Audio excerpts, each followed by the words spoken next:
What that allows us to do then is to make sure that our patient's palate is not covered by denture material, that our patients are able to feel the texture of their palate, feel the warmth or the coldness of their food because there isn't a piece of plastic covering it, get a better taste out of their food because we all know that we do have taste buds in our palate, and covering them limits our ability to enjoy those foods.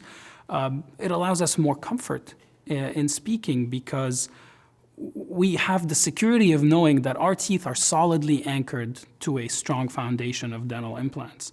There is no chance the teeth are going to move, fly out, or do anything that might cause us embarrassment or cause us any issues. And that peace of mind is priceless. And that's been the paradigm shift in dentistry when we as specialists developed that treatment and started being able to provide it to patients.